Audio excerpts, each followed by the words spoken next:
esta semana. Acontece em Bali, na Indonésia, o encontro do G20, que reúne os principais países do mundo. Vamos acionar o nosso correspondente internacional, Luca Bassani, que tem as informações. Luca, a expectativa é sobre o discurso de Biden, não é mesmo?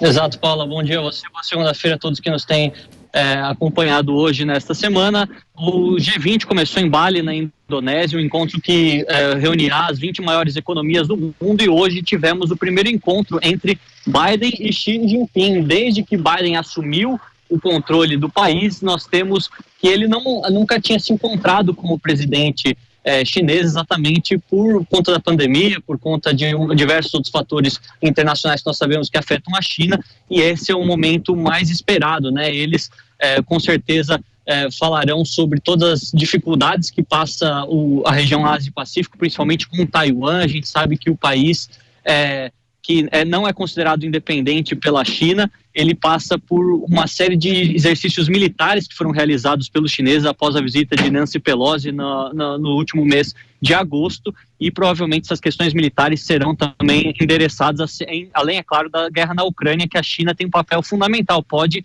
conseguir dissuadir o presidente Putin de continuar com essa empreitada na Ucrânia. Também as questões econômicas são muito importantes para o comércio mundial, considerando as duas maiores economias. E nós teremos a presença de outros chefes de Estado que aproveitarão também já a ponte aérea diretamente de Sharm el-Sheikh, no Egito, para chegar na Indonésia e poder discutir todas essas questões que são de interesse global. Lembrando que o Brasil faz parte do G20, mandará também uma comissão e conversará tanto em reuniões multilaterais quanto bilaterais com vários líderes mundiais, principalmente na questão do comércio e nas questões do meio ambiente, que ainda serão cobrados mesmo após a COP27, que, lembrando a todos, continua até o dia 18, e provavelmente amanhã terá a presença do presidente eleito Lula com a Comissão dos Governadores da Amazônia Legal. Luca, o presidente da Rússia, Vladimir Putin, já avisou que ele não deve participar.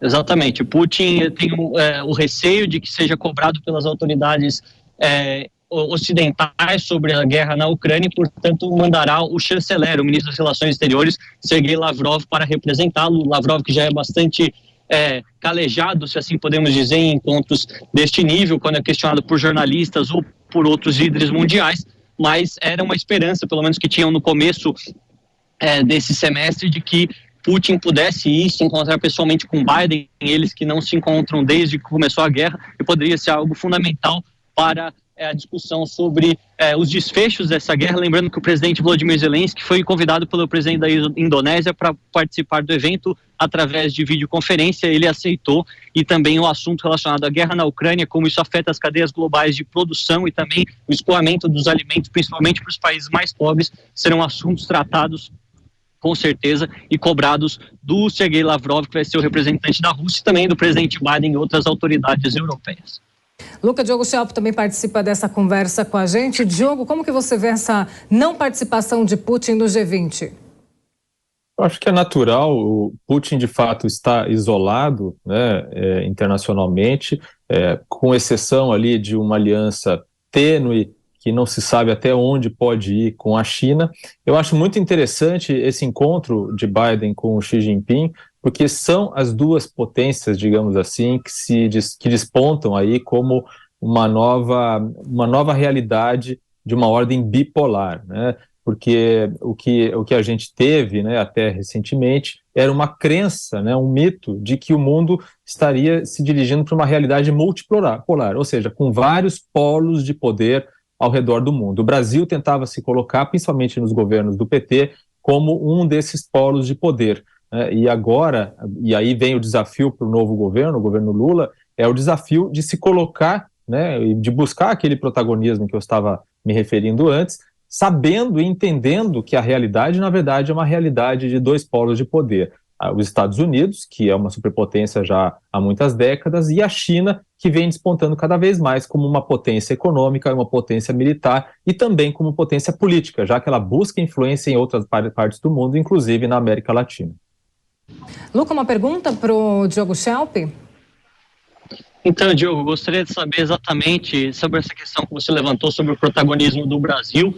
Como você acha que, após a fala do ministro do Meio Ambiente na COP27 na semana passada, Joaquim Leite, tentando vender o Brasil como uma potência da energia renovável.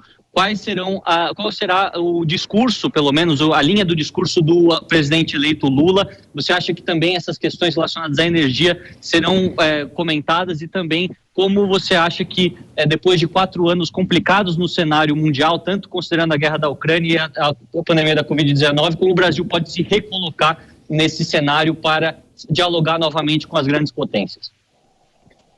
Mais um bate-papo, né, Luca? Porque às vezes sou eu que lhe faço as perguntas, mas de fato eu concordo com você que há um novo posicionamento do Brasil em relação ao meio ambiente, que já se vislumbra por aí.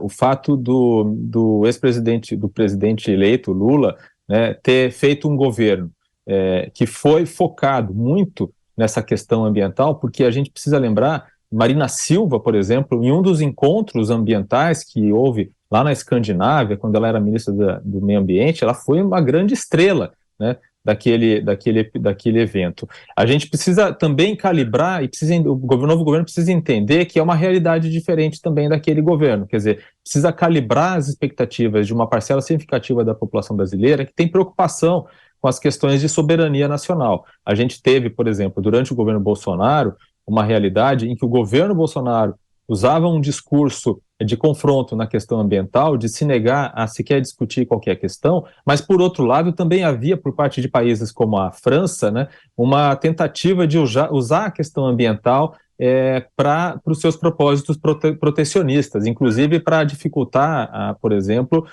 o acordo da União Europeia com o Mercosul. Então, o novo governo ele deve trazer mais diálogo para essa questão do meio ambiente, mas não necessariamente aderir ou abrir mão de qualquer uma de seus interesses nessa questão ambiental. Então, a gente precisa defender o meio ambiente, mas a gente precisa também cobrar, e certamente é o que vai ser feito, cobrar dos outros países, dos países mais ricos, uma participação maior nesse quesito. Diogo Schalp e Luca Bassani, agradeço a participação de vocês hoje no Jornal da Manhã, segunda edição. Até a próxima.